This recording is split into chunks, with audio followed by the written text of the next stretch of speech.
एक मिनट के लिए ज़रा रुक कर सोचें। हम जब भी इब्तदाई इस्लामी तारीख की बात करते हैं तो आमतौर पर हमारे जहन में क्या आता है? जंगें, सल्तनतें और बड़े-बड़े हुक्मरान, ठीक? लेकिन आज की इस मालूमाती सेशन में हम तारीख के एक ऐसे शानदार और सच कहूँ तो थोड़े नज़रअंदाज किए गए पहलू पर बात करेंगे जिसमें असल में एक पूरी तहज़ीब की बुनियाद रखी। हम बात कर रहे हैं इब्तदाई इस्लाम में ख़वातीन की तालीमी और इंतज़ामी खिदमात की। यकीन माने ये हक़ाइक़ इतने ज़बरदस्त हैं कि हमारी तारीख़ को देखने का नज़रिया ही बदल जाएगा। और हाँ, एक ख़ास बात, जैसा कि हम इन स्लाइड्स में देखेंगे, इस मुक़द्दस मौजू के एहतराम में हमने किसी इंसानी तस्वीर को शामिल नहीं किया है, बल्कि ख़ालिस तारीख़ी हवालों और ग्राफिक्स से काम लिया है। तो चलिए शुरू करते हैं। ठीक है, जल्दी से देख लेते हैं कि आज का हमारा रोड मैप क्या होगा।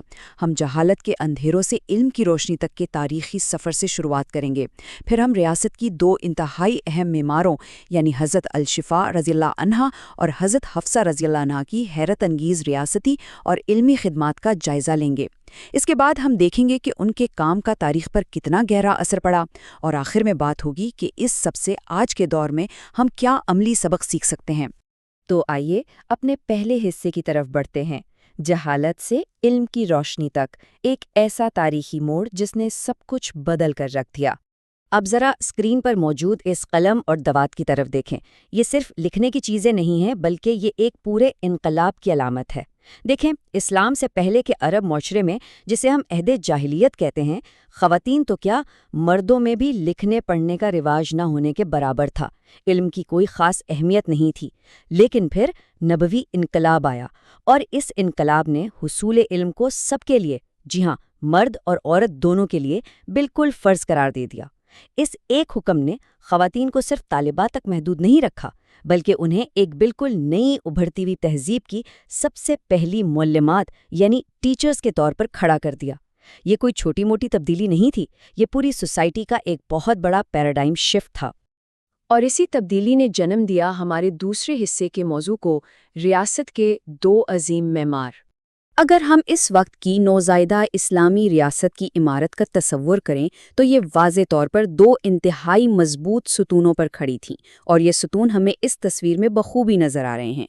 एक तरफ हज़रत अल-शफ़ा बिनते अब्दुल्ला रज़ियल्लाहु अन्हा हैं, जो कि रियासती इंतज़ाम, ख़्वानदगी और पब्लिक सेक्टर की क़यादत की एक रोशन मिसाल हैं। और दूसरी तरफ हज़रत हफ्सा बिनते उमर रज़ियल्लाहु अन्हा हैं, जो रियासत की रूहानियत, इल्मी विरसे और शरई कानून की बुनियाद हैं। यानी एक ने रियासत का ज़ाहिरी और इंतज़ामी ढांचा संभाला, और दूसरी ने इसकी बातनी और रूहानी बुनियादों को मजबूत किया।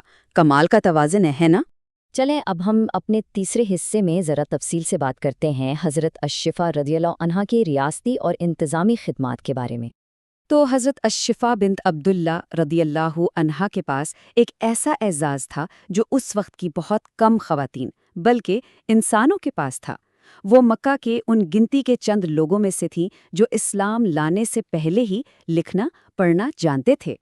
अब जब उन्होंने इस्लाम कबूल किया तो रसूलुल्लाह सल्लल्लाहु अलैहि वसल्लम ने उनकी इस ज़बरदस्त सलाहियत को ज़ाया नहीं होने दिया, बल्कि उनकी बाकायदा सरपरस्ती की। उन्हें ख़ास तौर पर हिदायत दी गई कि वो अपना ये इल्म बांटें और क्लासेस लें, और फिर उन्होंने दूसरी ख़वातीन को लिखना और ख़त्ताती सिखाना शुरू कर दिया।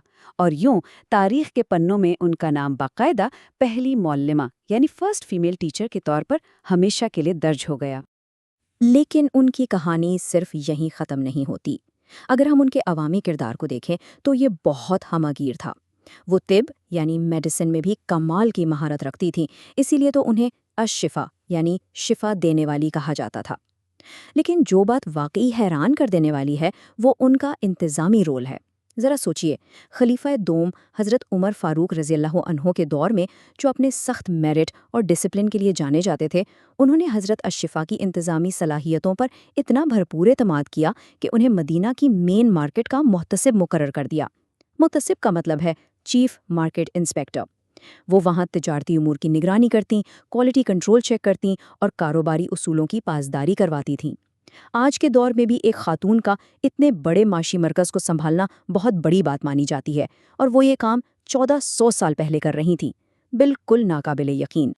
अब हम कहानी का रुख मोड़ते हैं अपने चौथे हिस्से की तरफ, हज़रत हिफ्सा रज़ियल्लाहु अन्हा का इल्मी विरसा।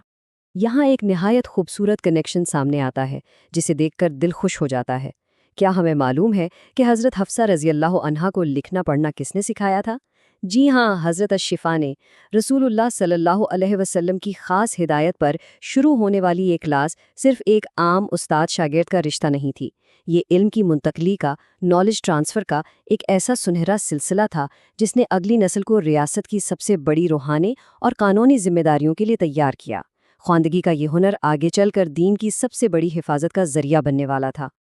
اگر ہم حقائق کو ذرا اعداد و شمار یعنی ڈیٹا کے زاویے سے دیکھیں تو چارٹ میں واضح ہے کہ حضرت حفصہ رضی اللہ عنہا سے 60 احادیث مروی ہیں۔ یہ تعداد ان کی شاندار علمی حیثیت کا ثبوت ہے۔ مگر بات صرف احادیث یاد رکھنے یا بیان کرنے تک محدود نہیں تھیں، وہ باقاعدہ ایک فقیہہ تھیں، یعنی اسلامی قانون کی ماہر۔ ان کا ذہن اتنا رسا اور عبقری تھا کہ بڑے بڑے صحابہ پیچیدہ قانونی اور شرعی مسائل میں ان سے باقاعدہ رہنمائی اور فتوے لیا کرتے تھے۔ ان کی رائے کو انتہائی معتبر اور حتمی مانا جاتا تھا۔ اور اب آتے ہیں اس پوری تاریخ کے سب سے اہم اور حساس نقطے پر، کلام الہی کے پہلے مکمل تحریری نسخے یعنی مصحف ابوبکر کی حفاظت کا معاملہ۔ ذرا غور کریں، خلیفہ اول کے دور میں اسے بڑی احتیاط سے جمع کیا گیا، پھر خلیفہ دوم کے پاس اس کی کسٹوڈی رہی، لیکن ان کے بعد اس وقت کی اتنی بڑی عالمی ریاست کے سب سے اہم، سب سے قیمتی اور مقدس ترین مسودے کی حفاظت کے لیے تاریخ نے کس کا انتخاب کیا؟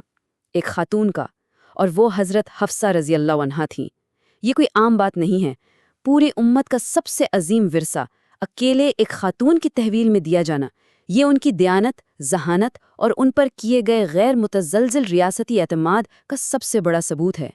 تو اگر ہم ان دونوں عظیم شخصیات کا یہ تقابلی جائزہ لیں تو ہمیں اس دور کا ایک پرفیکٹ اور شاندار توازن نظر آتا ہے۔ ایک طرف حضرت الشفا ہیں جنہوں نے ریاست کے پبلک اور سول سٹرکچر کو مضبوط کیا، تعلیم عام کی، صحت کا خیال رکھا اور مدینہ کی مین مارکیٹ کا پورا لیگل اور اکنامک سسٹم سنبھالا۔ اور دوسری طرف حضرت حفصہ ہیں جنہوں نے ریاست کے پرائیویٹ اور روحانی سفیر کو لیڈ کیا، احادیث کو محفوظ کیا، پیچیدہ شرعی مسائل حل کیے اور قرآن کے پہلے تحریری نسخے کی واحد کسٹوڈین بنی۔ دونوں نے اپنے اپنے دائرہ کار میں ریاست کی وہ بنیادیں رکھیں جنہیں آج تک کوئی ہلا نہیں سکا۔ اب بڑھتے ہیں 5ویں حصے کی طرف اور دیکھتے ہیں کہ ان سب کاموں کا تاریخ پر کیا دیرپا اثر پڑا۔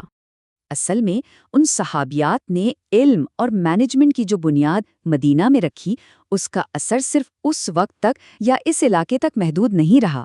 اس کے اثرات نے صدیوں کا فاصلہ طے کیا اور سرحدوں کو پار کیا۔ اسی شاندار ورثے نے آنے والی مسلم خواتین کو بڑے بڑے ادارے قائم کرنے کی زبردست ترغیب دی۔ اس کی سب سے شاندار مثال 859 عیسوی میں مراکش میں فاطمہ الفہری کا جامعہ القروین قائم کرنا ہے، جو آج تک دنیا کی سب سے قدیم اور مسلسل چلنے والی یونیورسٹی مانی جاتی ہے۔ سوچنے کی بات ہے نا کہ کس طرح حضرت الشفا کا قلم اور حضرت حفصہ کا مصحف وقت کے ساتھ ساتھ ایک ایسے عظیم عالمی تعلیمی ادارے میں ڈھل گیا جس نے پوری دنیا کو روشنی دی۔ اور اب ہم پہنچتے ہیں اپنے چھٹے اور آخری لیکن سب سے اہم حصے پر، آج کے لیے ہمارا عملی لائحہ عمل۔ تو بھی اس ساری تاریخ کا آج ہمارے لیے کیا سبق ہے؟ اس سلائیڈ کو ذرا غور سے دیکھتے ہیں۔ پہلا اور سب سے اہم نقطہ، خواتین معاشرے کے حاشیے پر یا مارجنز پر نہیں ہیں، بلکہ وہ اس کے بالکل مرکز میں ہیں۔ جب وہ مدینہ جیسی ریاست کے مارکیٹ امور اور معیشت کی نگرانی کر سکتی ہیں تو آج ان کی صلاحیتوں کا کوئی دائرہ محدود نہیں۔ دوسرا نقطہ، علم حاصل کرنا، نئی سکل سیکھنا اور پروفیشنل مہارت پیدا کرنا، یہ کوئی نئی ماڈرن چیز نہیں ہے، بلکہ یہ عین ہماری پرانی اور اسلامی روایت کا حصہ ہے۔ اور تیسرا نقطہ یہ ہے کہ یہ وراثت پوری دنیا کے لیے ایک ڈگنیٹی یعنی عزت اور وقار کا پیغام ہے۔ ہم نے علم اور تعلیم کی حفاظت کی جو روایت قائم کی، وہ سراسر ترقی کا راستہ دکھاتی ہے۔